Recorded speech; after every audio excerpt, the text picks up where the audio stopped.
की आतापर्यंत मन लावून काम केलंय आणि या नंतर सुद्धा जोपर्यंत मी जिवंत आहे, जे काही काम मी करेन, जो काही शॉट मी देईन, तो सगळा 1000% मन लावून असेल. सगळ्यात फेवरेट म्हणजे जुळून येती रेशीम गाठी, दुसरं 100 डेज, तिसरं रुद्रम मुक्ता बर्वेंची, तिसरी आहे आभाळ माया, चौथी आहे सेटवर खूप जास्त इंट्रोवर्ट व्यक्तिमत्व आहे. मला जास्त माणसांमध्ये बसायला आवडत नाही. मी जाते, माझं काम करते, सगळ्यांची छान राहते आणि माझं काम करून मी चुपचाप घरी येते. नमस्कार, मी अभिषेक, तुमचं ईस्ट मराठीमध्ये खूप मनापासून स्वागत करतो. आणि सध्या आपण आहोत झी मराठी अवॉर्ड फंक्शनच्या निमित्ताने. आपल्यासोबत आहे तुला जपणार आहे मधली माया. हॅलो, तुम्ही कशा आहात? मी मस्त, तू कसा आहेस? मी पण मस्त आहे. तर काय वाटते, झी मराठी एक भव्य दिव्य सोहळा पार पडतोय. अवॉर्ड फंक्शन आहे जिथे कलाकाराला खऱ्या अर्थाने दाद मिळते आणि झी मराठीचा एक भाग आहात तुम्ही. ओव्हरऑल एक्सपिरियन्स कसा आहे झी सोबत काम करताना? मला असं वाटतं की प्रत्येक मराठी माणसासाठी आणि मराठी कलाकारासाठी झीमध्ये काम करणं किंवा या एक फॅमिलीचा भाग होणं हे स्वप्न आहे.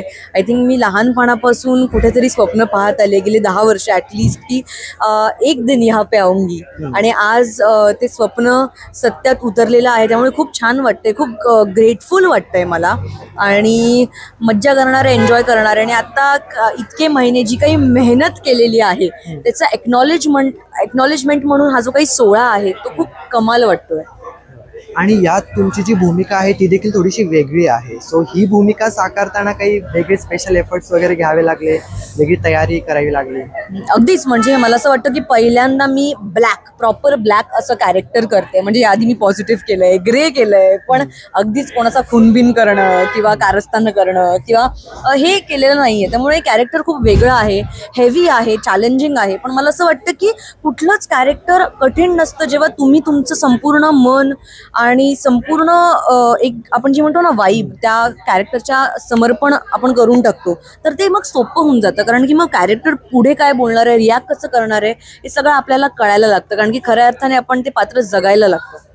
मग प्रेक्षकांकडून तुला प्रतिक्रिया कशा प्रकारे येतात, डीएम्स, कमेंट्स वगैरे? खूप छान. ॲक्च्युली मला असं वाटलेलं की नेगेटिव्ह करते, मग कदाचित राग वगैरे येईल, पण रागापेक्षा जास्त जे काही मला रिस्पॉन्सेस आलेत की प्रेक्षकांचं माझ्या ॲक्टिंग प्रती किंवा माझे जे काही व्हेरिएशन्स आहेत त्याप्रतीचं प्रेम, किंवा माझ्या साड्या असो, माझा लुक असो, माझं लायनर असो, लिपस्टिक असो, इतके जास्त DMs येतात की बाबा तुझी शेड कुठली आहे लिपस्टिकची, तुझ्या साड्या कुठून आहेत. सो थँक्यू संपदा ताई, कारण की तिने हा सुंदर लुक डिझाईन केलेला आहे. पण नक्कीच खूप छान रिस्पॉन्स येतो, खूप प्रेमळ रिस्पॉन्स येतो.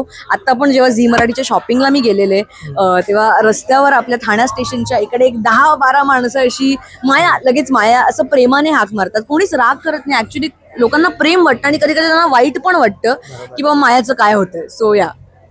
आणि नेहमीप्रमाणेच तू आता देखील खूपच सुंदर दिसत आहे, छान दिसतेस.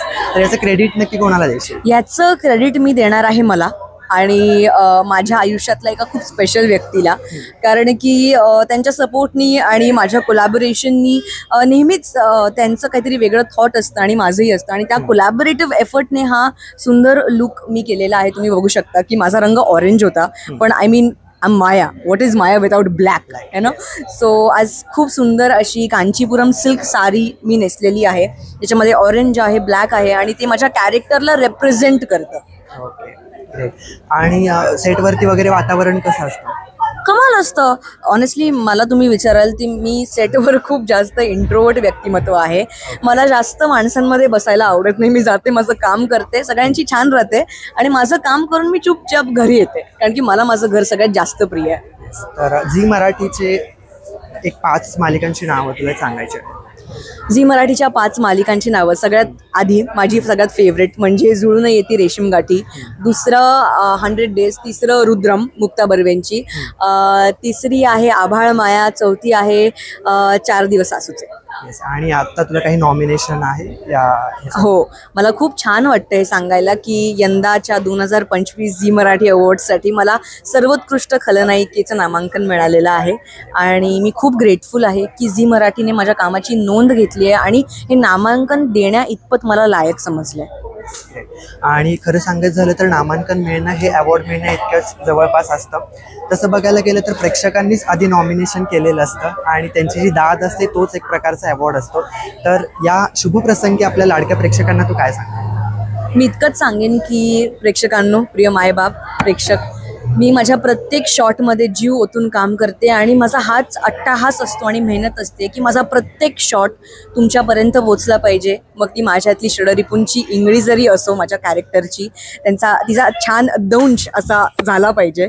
सो हेच सांगेन की आत्तापर्यंत मन लावून काम केलं आहे आणि यानंतरसुद्धा जोपर्यंत मी जिवंत आहे, जे काही काम मी करेन, जो काही शॉट मी देईन, तो सगळा 1000% मन लावून असेल. बस तुमचे आशीर्वाद फक्त असेच राहू द्या. नाही, बाकी सगळं तर तू जिंकलेलंच आहेस, पण नॉमिनेशनसाठी तुला आपल्या चॅनलकडून खूप खूप शुभेच्छा. धन्यवाद. Thank you. Thank you so much. Thank you.